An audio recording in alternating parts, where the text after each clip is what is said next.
Hello and welcome. Bienvenidos a este live en Facebook. Wait, English, Spanish. Us bilingual, sometimes we don't even know what language we're speaking. And if you're bilingual and bicultural, you know what I'm talking about. So welcome to this Facebook Live today where I'm going to talk about the thing that it's been in our minds for a long time. I know that's been in our minds for a long time because I know a lot of parents struggle with this daily about phones. And look at me, I'm going to go ahead and put my phone on Do Not Disturb and airplane mode and all the things because we're so attached to our phones. And I know that especially us, our parents of teenagers, we struggle with that. So I'm going to talk about that and social media and what to do so that we can still connect with our teenagers. So for you guys that don't know me, my name is Xochitl Rodriguez. I have been a mental health professional for 15 years. For the last 10, I've been specializing in teenagers just because I wanted to get ready for when my own were growing up. So if you follow me on social media, you know that I faced and still facing challenges. Now my teenagers are older. My oldest one is in college. So now we're dealing with the young adult parenting, and I'll do a whole other stream and book and online course about that when I go over that hump. But I am over the hump of parenting teenagers. Well, again, technically they're still teenagers, but I feel like I'm over the hump of struggling with them every day and yelling and screaming. And so I wanted to specialize in teenage mental health because I knew the struggles that were going to come. Before being a mental health professional, licensed professional counselor actually is my license, I was an educator. So let me tell you,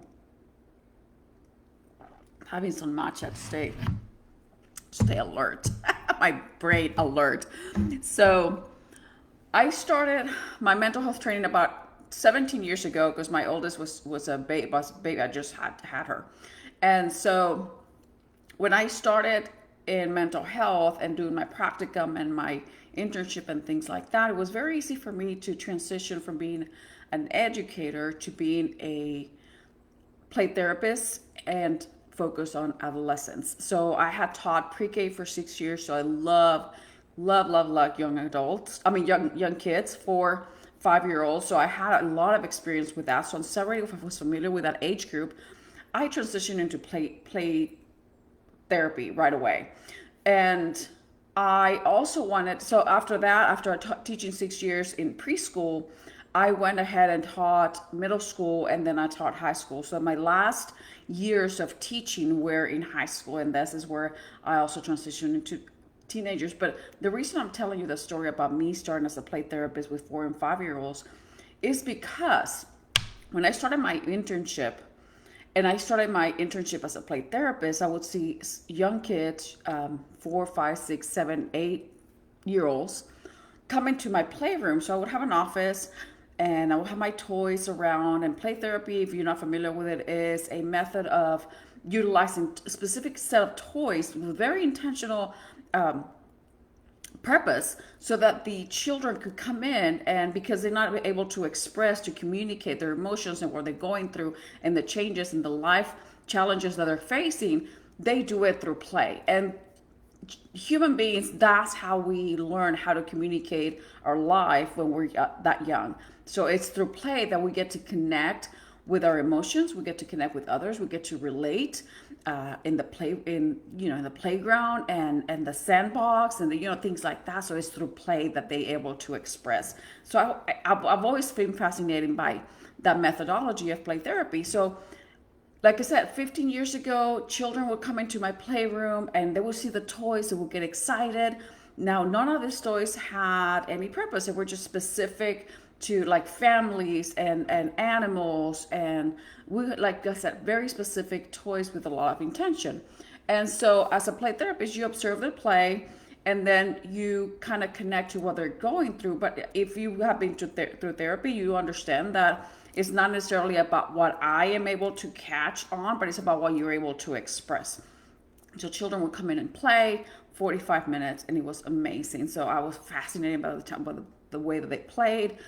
Sometimes I would connect it with the parents, say, hey, so they're playing this a lot. What does that mean? So for example, I have one child that we grab all the puppies. So I had a family of puppies. We grab all the puppies and we build like a little house around them and things like that. And then once it was so built, he would pick it up and then move it somewhere else and move it to another corner of the playroom and then move it somewhere else and maybe under the couch and maybe over the counter, and maybe so he would move this family of puppies and then the dogs into different places of the room. So and I think he was about 9 years old at this point. So when I addressed the parent, I asked, it's like, this is something that they're doing, like they're moving things a lot. Does that resonate with you? And the mom, who was actually an adopted mom, and so because they have been through foster care and stuff and things like that, she's like, well, he was in foster care since he was like 4, so he's moving around family. So that was just fascinating. And every child that I was seeing play therapy was just a fascinating story. And I can tell you so many in the transformations that I will see. But my point to this talk, to this Facebook Live today about teenagers and social media, is because about 8 years ago, I started seeing this shift. When I had my playroom and children would come and play, would come into the playroom and they would stare at the floor because the toys would be on the floor. They will all be laid out in a very specific and intentional way. And they would stare at the toys and they wouldn't know what to do. And I was like, what is going on? What's happening? And they would ask me if I had an iPad, if I had a phone, if this toys would make noise, and they would push buttons or anything. It was just toys did not have buttons. And they would be either throwing the toys around. They wouldn't know what to do with the toys. This is when, and then my own children were at that age to where I started seeing personality traits very strongly, especially on my second one. So this is a time of my life where I'm like, you know what, I'm going to have to focus on teenagers, because the fact that my play therapy clients from 4 to 12 don't know how to play with toys is telling me something. I didn't understand what it was telling me at the time. I really didn't, because I was just there. I was present with my clients, and I was like, there's a shift, there's a complete shift. So I decided to start focusing on teenagers. So this is when my focus started with sound therapy and other methodologies that are more useful for teenagers. So now I understand the shift. And now there's books out, which I've listened to. I don't read books anymore. I listen to them on Audible. This is not a commercial. But now I understand the transition that was happening is what one of the authors calls the phone-based childhood instead of the play-based childhood. So the children that I saw the transition with these children, and I know social media started before that. For me, this is my experience, and the reason why I specialize on teenagers is because I started seeing the shift. And at that time, like I said, I didn't understand what was happening, but I could see it and I could feel that shift. And I would say it to my colleagues and to my friends and to whoever, I'm scared for this generation because they don't know how to play. And me as a therapist and a play therapist, and having seen transformation in my playroom, I understood the importance of kids playing and expressing emotion and connecting and being uncomfortable and being frustrated. And I understood the simple fact of a 2-year-old throwing a tantrum, because that's expressing emotion, that's expressing that they're being uncomfortable. And when the children started shifting to not being able to play and not being able to relate, and that scared me, and it still scares me to the core. And this is why I have made parenting teenagers my mission and my purpose in life, because now I see it in my playroom, in my play therapy room with teenagers. They feel disconnected, a lot of anxiety, lots and lots of anxiety, lots of self-esteem issues. They're not assertive. They feel detached detached from the world. And I know I didn't see the show, but I know there's a show, Love Island or something like that. And we were discussing it with my colleagues about how they saw that shift from people not being able to communicate and people really not being able to relate to one another. And like I said, I've read several books about, or I listened to several books about this phenomenon of this generation of children. There are teenagers now and young adults, they miss those stepping stones of being able to play, being able to be frustrated and express emotions and crying through tantrums. Because at this point, when the phones and the iPads and all this came out, what we would do, because I'm included, you guys, because my kids, like I said, they're 19 and 16, so they were there when they were throwing tantrums. We would show them an iPad, we'd show them a phone, and avoid them really from that expression. Anything that made them uncomfortable, there's the electronic device. This is not a blame game. This is where we live right now. So my purpose and my goal for this topic today for teenagers and social media and the digital age is not to throw digital age away. It's not to throw phones away. It's not to, there's nothing we can do about it. They're here. You don't want to set your house on fire with teenagers and taking away their phones, for sure. And I don't want you to do that. But I can tell you that it can be done. And if you follow me again on social media, you know that I have an online course about how to still connect with your teenager despite this digital generation, because it is imperative that our children learn how to communicate, how to be uncomfortable, how to not be on their phones for 5 minutes when you're at the dining table having dinner, because, and we see it in the job market right now, the millennials and the younger generation, they get in trouble at work because they're on their phones, and they feel like they cannot stay disconnected, and they feel that they cannot disconnect from the world, from the digital world, which is not, it's very real. It's very real for them. It's very real for all of us. Some of us are really addicted to technology also. So I'm not going to just put this on the teenagers. This is just where we live right now. So we have to face the fact that that's where we're living, but we also have to understand that we are human beings, that our race is relational. We are relational beings. We have the need to commute. We have the need to connect in person, that we have the need to communicate effectively emotions and be able to be frustrated and be able to understand that life is not fair and be able to understand. And a lot of us parents, we try to fix everything for our kids and we try to give them the answers and the resources. If not, we get them distracted. We get them distracted with games and social media. So the girls is a lot of social media, and the boys, they were affected a lot more by gaming, so and pornography and things like that. So I'm not gonna make this live very long. I'm just gonna go straight to the point. You guys know that I'm all about practical tips, something that you can apply right away. I'm not gonna give you a whole bunch of clinical fluff. That is not my style. Could I? Yes. Could I quote you percentages and then this year and then this person and then this case? Of course, yes. I can give you all that information, but you guys know that I'm very practical. It's like I need to know enough information. I observe, I feel. I am a very emotional being, and that's what makes me a good therapist. So I feel what's going on and I feel the need to make a change. And I know parents are desperate to connect with their teenagers. I see it on Facebook groups all the time. I see it with parents of, other teenagers that are around me, because my 16-year-old still is in high school and she's a senior this year. Oh my gosh. Yeah, she skipped a year when she was younger, and I thought she was going to not make it 1 year and just go back to normal, but she's not. My baby's a senior this year. So anyway, but she does cheerleading. So I see the parents in cheerleading world, and I see the parents in the high school where they're just struggling with their kids, and we're fighting with them over the dinner table.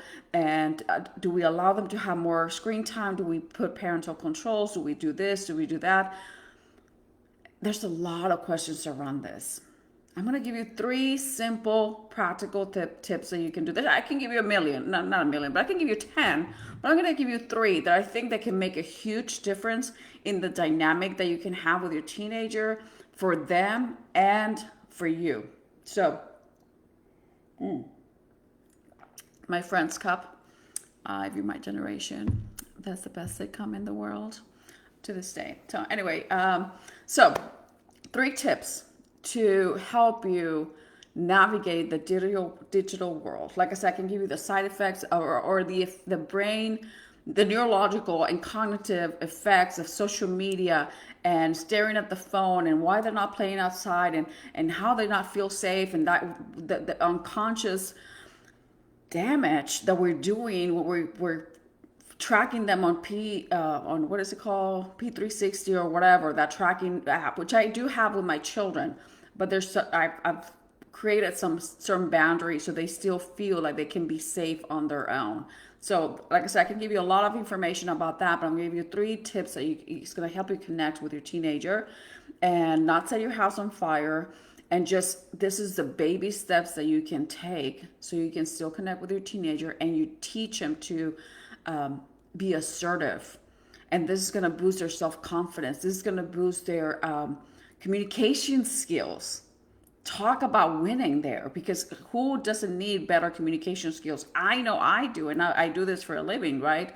It's going to increase the way that they relate to others and feel attached to one another and feel that connection. We have the need to belong. If you haven't read Brené Brown, which I highly admire, and I've read all of her books, and she has 1 or 2 Netflix shows and things like that. She talks about the need to belong to a group. So children and teenagers, they connect in the digital area and the digital media because they want to belong. They want to belong to that influencer. They want to be part of their circle, and they want to do this, or they want to be the boys want to belong to this Discord, or they want to play this game or whatever, and they want to have this many. And I don't have boys, so I just hear it from my clients and from my nephews about all this other things that happen with the gaming world.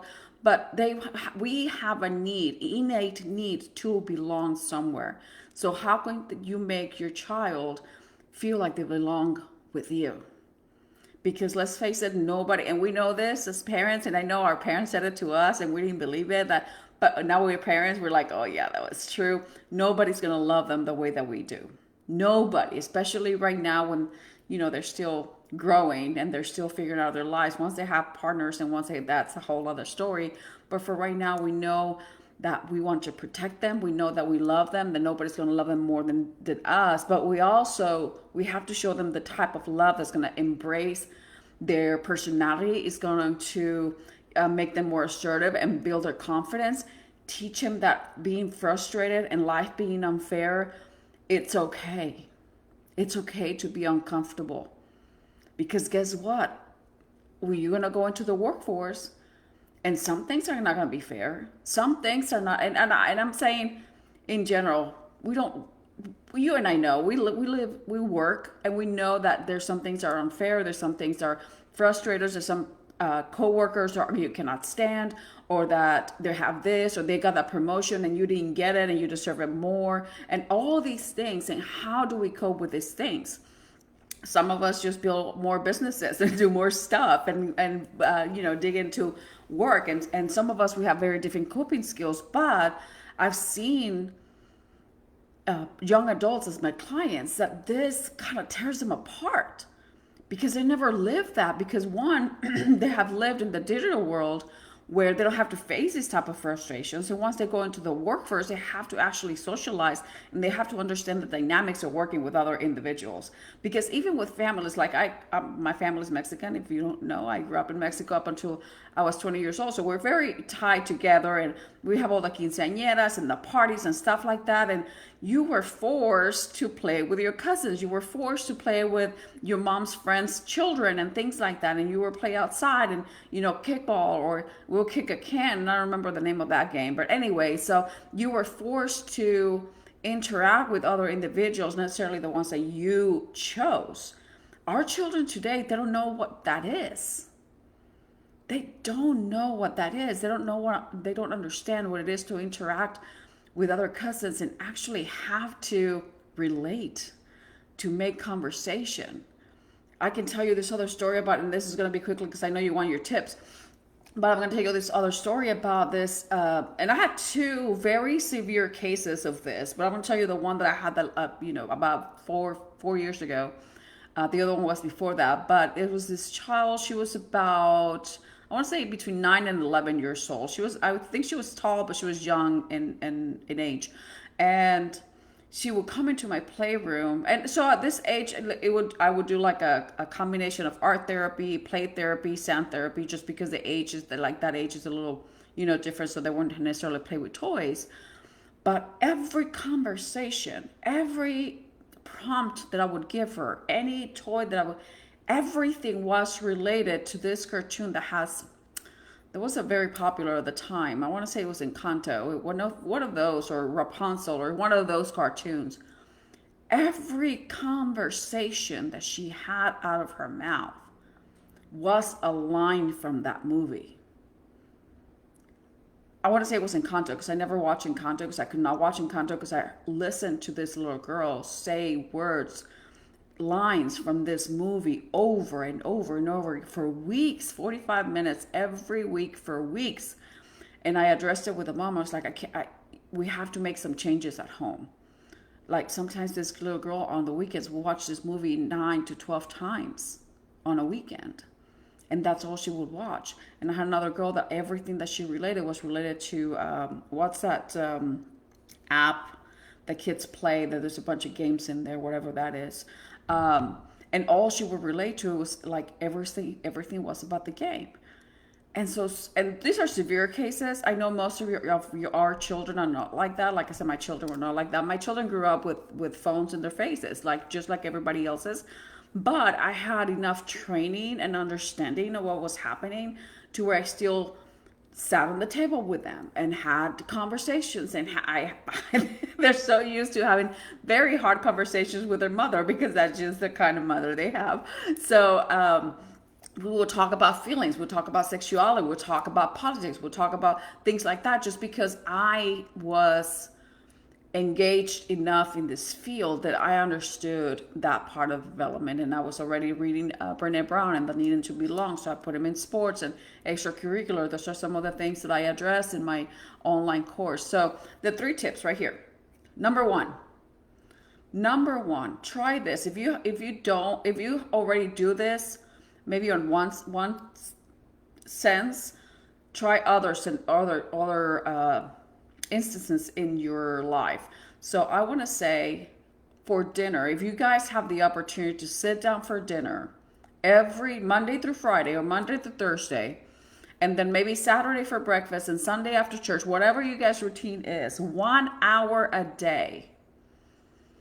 If possible, all phones go into a box. We used to have a box at the house. When we have dinner at the house, we put the phones, everybody, mom, dad, and children, will put all devices in the box and have an actual conversation.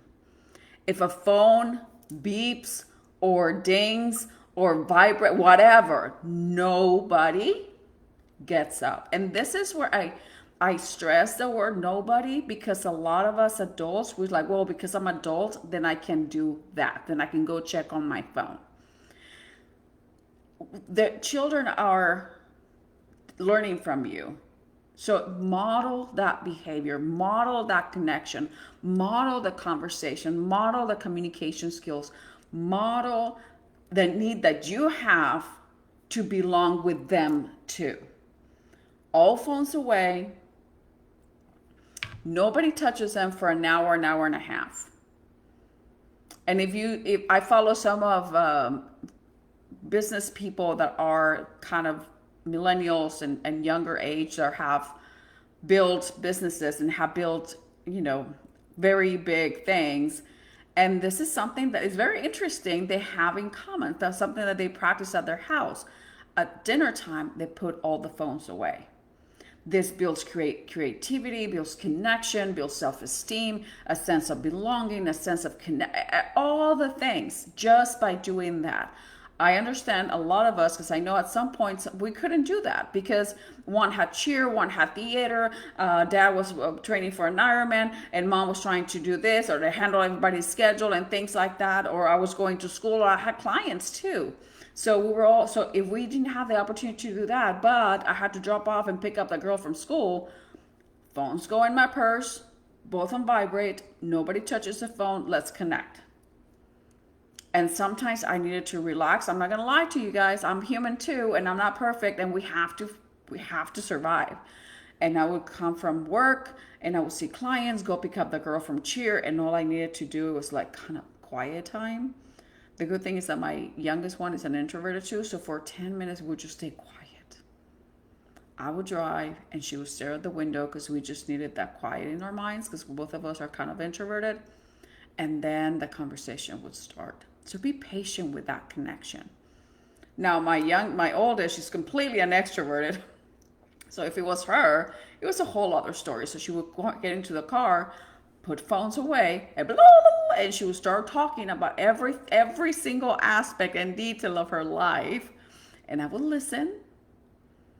No judgment, no interruptions from me or from the phone, and no life lesson. Just listen, especially when they get into that. With girls, it's like 10, 11, 12 years old. They're already starting puberty at that age. At 10 for sure. 12, they're so there. So even at that age, you have to start listening to connect, not listen to discipline. And a lot of parents, we do listen to discipline. So that's the first thing. Try to find some time during the day to where if everybody in the family can put all electronics away and sit and communicate. And there's Amazon cards that has topics about things that you can talk about on the table. Pick a topic and then talk about it. Talk about politics. And I would tell my kids, even if we have different points of views, I would not try to correct them. I would say, okay, if you have a different point of view, tell me your foundation. Did you do research on that? Tell me why you feel that way. Sometimes they would answer, sometimes they wouldn't. Okay, then we're going to pin that conversation for tomorrow. And I want you to do your research and I want you to know the foundation and why you think that way and give me justifications, just like if they're writing an essay for college, and then we'll talk about that tomorrow. Okay, next person, what do you think about this? And give everybody the opportunity to connect. We would do one night a week about like anecdotes, like telling stories about when dad was young and how he grew up. He grew up in Honduras, or how I grew up in Mexico, and my family dynamics, his family dynamics, my family, very different families. So we will have fun. And the girls will love to hear stories about how we grew up. And so there you go. Tip number 2. And this might be big for you, also for them, but for you. Notifications on your phone. I'm very intuitive. Like, I know sometimes I do things and I cannot tell you why, but I know they're right. So ever since I started having phones, I had all the notifications off. I didn't like it. I did not enjoy it. The Apple Watch came out. I don't have an Apple Watch, as you can see. This is a Garmin. It's also a smartwatch, but all my notifications are off. Recent studies show how notifications create a fragmented brain. Even so, if your phone is up, right, and you're on the table and your phone is up, or you're wherever, you're having coffee with a friend, you're in a meeting, you are doing whatever you're doing in your life, and you see a notification on your phone, your mind just lost 3 seconds to look at it and look back. Even if you don't pay attention to it, even if you don't open it, even if you don't do anything with that notification, your mind already broke, boom, the connection that you were having, either the conversation, the meeting, the thought, the train of thought, anything. You just broke that. You look for 3 seconds. Your mind took 6 seconds to reconnect again because you disconnected and it needs to connect again. So we live in a life of brain fragmentation, where we paying so much attention to everything around us except where we're at right now, except being present. I'm telling you, I notice with my clients that have high levels of anxiety, I ask them to do this. Remove all notifications from your phone. Text messages, I hear the ding. I cannot see it though. And I don't hear the ding during the day because I have my phone off most of the time. So, but turn notifications off. You don't need notifications of every single email that you get. You don't. Unless you're a traffic controller and you're actually on the job, on the clock, then you probably do. But otherwise, I know this is gonna hard for some. It's gonna be hard for some of you guys because we feel like we need to be connected 24/7, and this is just for you to model to your child. And if you want your child to have less anxiety, to build more confidence, to build better connections, better communication skills, better social skills, for them to get a job later, not even now. I mean, those are great skills to have for them to have right now, but talk about when they enter the workforce, when they go to the university, that they're actually the ones that can communicate, that can be assertive, they can ask for help to the teachers and things like that. I see so many teenagers that can't even go to the grocery store by themselves because they're scared. Because they feel like they need to connect it to here instead of being connected to the world.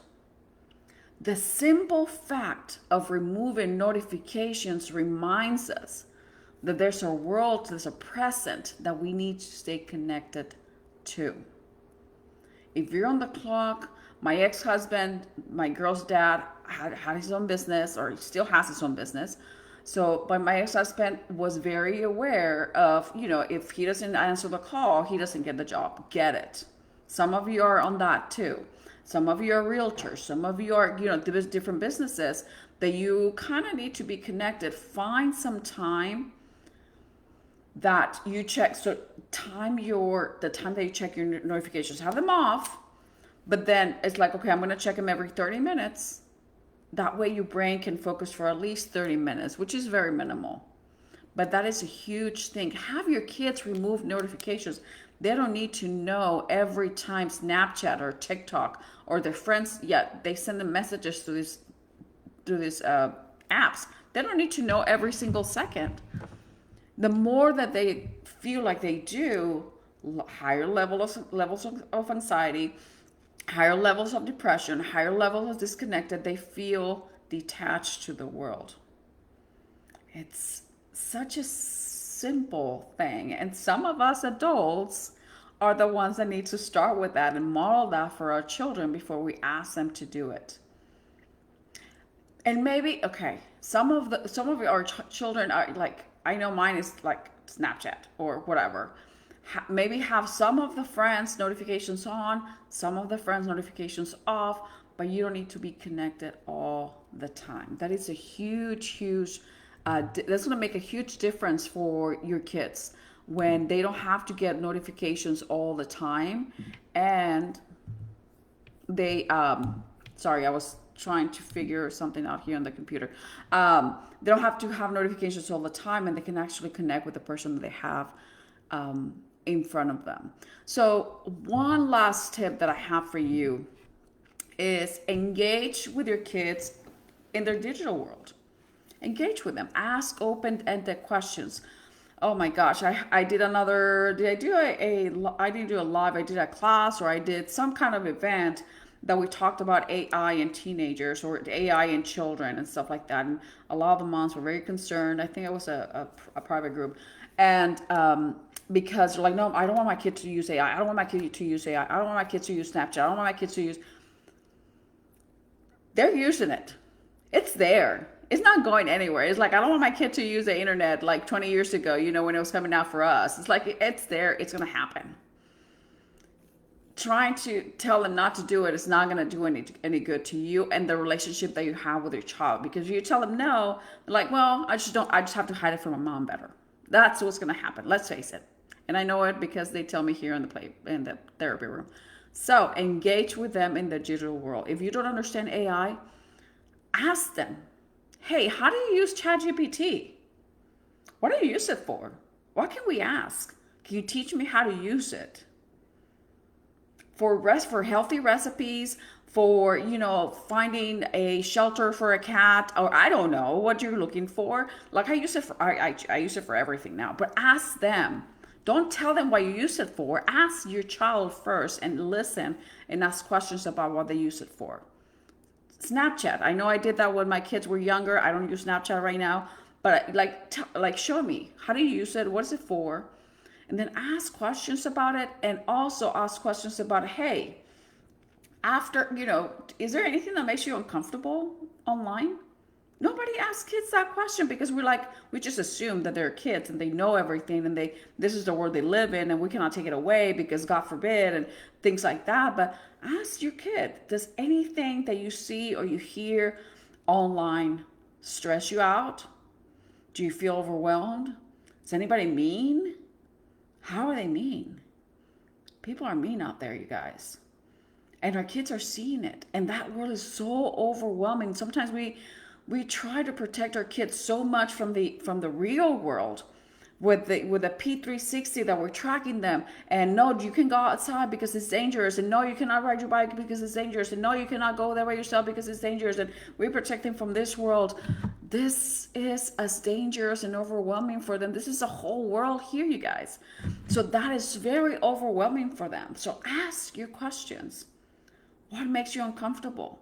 What conversations are there that you don't like? Have you run into any pornography or anything inappropriate? Don't be afraid to ask those questions. And then if they say, well, actually, yes, I run into this website and I looked at it, just say calm. Okay, so how did you feel about that? Have you visited again? Do you have any questions about it? What exactly did you see? Ask the questions.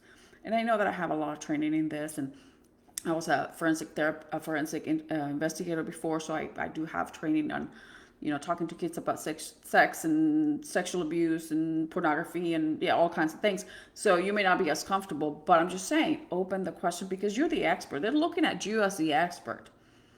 They're looking at you as you're the adult that have your stuff together and that knows how to regulate emotions and that knows they're supposed to know.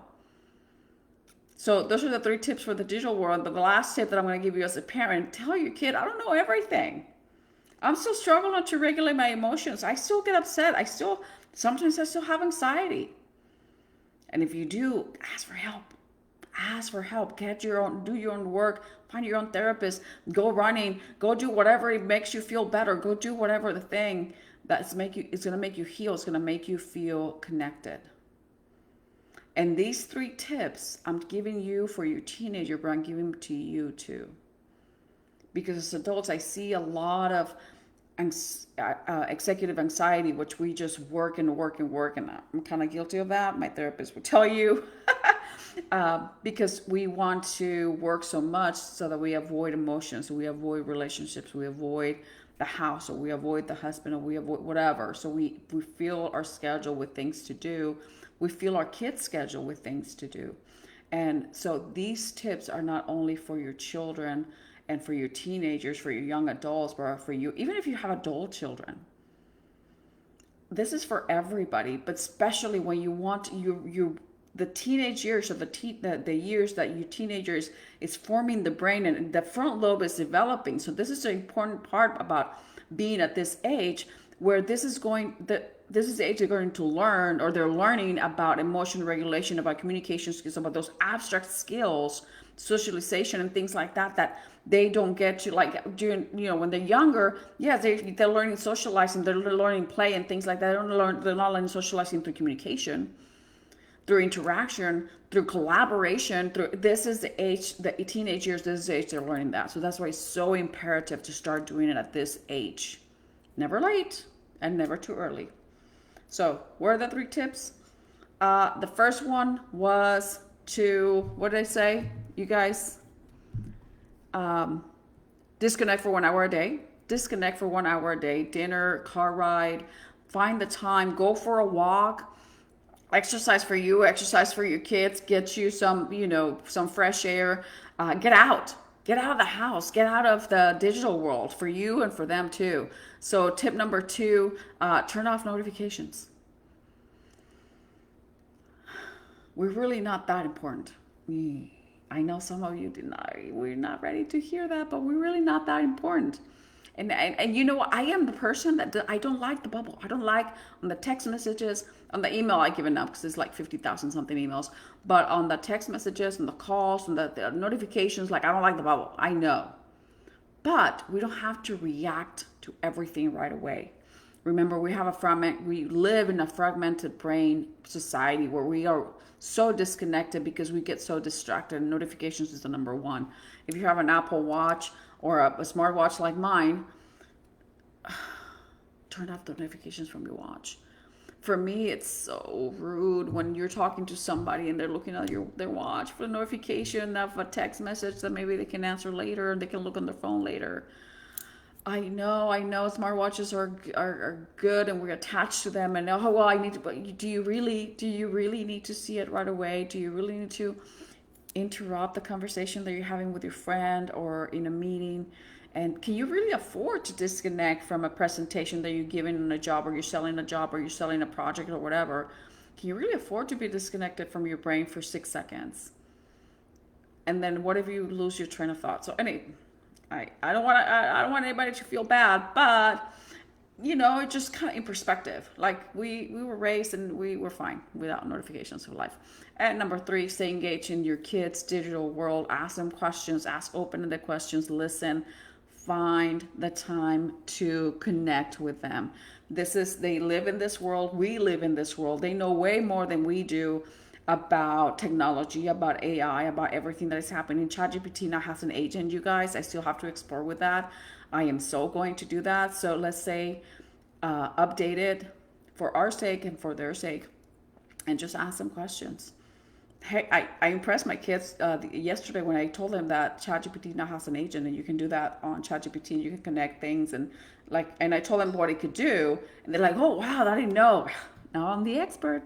So anyway, thank you guys for being here. If you have any questions, if you need to connect with me, if you want to coaching about parenting your teenager, www.xochitrodriguez.com. You can see it on my title here because I know it's not going to be easy for you to spell. I blame my parents. So, but yes, so xochitrodriguez.com. You can find me on Instagram, Xochitl Rodriguez LPC. Facebook. I have a YouTube channel too. The main page is in Spanish because I have a podcast in Spanish, and but now I put this classes, master classes, any type of teaching that I do, I post it on my YouTube channel. And I just rebranded everything. I didn't update you guys, so I just rebranded my whole program, new stuff. I added new things there, and we're coming up with more. My team and I are coming up with more ideas and more products very soon. So, but it is called the Parenting Lab. So parenting, so like parenting teenagers, parenting lab, because sometimes this feels like an experiment, like we are trying different things, and I've tried it. I've seen it with my clients. I've seen it with my own kids, and some things work, some things don't work, some things you have to change for them to work better. And sometimes things work right now, and then you're like, oh, I got this, and then something else happens, and then it doesn't work anymore. So the Parenting Lab, like I said, a lot more products coming up. I'm gonna share some news in a couple of months, maybe 6 weeks, about a new product that's coming up that's going to make it more accessible to you guys. But I am here. I do one-on-one coaching. I do have my online course available where I have 5 modules, and I go in depth with each of the topics, which my modules, like I said, I'm practical. It's 5 modules, so 5 main topics: communication, boundaries, and etc. And each of the topics has 3 different subtopics, and each one has a 15-minute video. Watch one of those per week. You don't have to watch the whole thing. A lot of people think this is very overwhelming. Watch one video a week, apply that skill that week or that month, because you have it forever. Apply it and then go to the next one. Do the same thing. Watch one video, 15-minute video per week. Apply that skill and apply and like that. So it is not that overwhelming. It's not like you don't have to do homework. You have a digital workbook that you get on email once you purchase the online course, and it helps you kind of fill out some reflection questions and things like that you may want to use. If not, just listen and practice. Listen and practice. And if you have questions, actually, I am running a special that if you do my online course, you get 2 one-on-one sessions with me on coaching. So if you have a teenager, you purchase the online course, you can get up to 2 for free sessions. My sessions are about $300 per, like, so I will give you 2 sessions for free to customize your program, to customize, because a lot of, I know it's different for every family. I know that my family dynamics is different. It's different now than it used to be because we're divorced now. And so the family dynamics can be very different. So how to cope. So I want to make sure that I connect with each one of the families that purchase or that are involved in this community of the Parenting Lab, because I really want to help. I have a heart for teenagers. I see them here in my therapy room. I saw them when they were in high school when I was a teacher.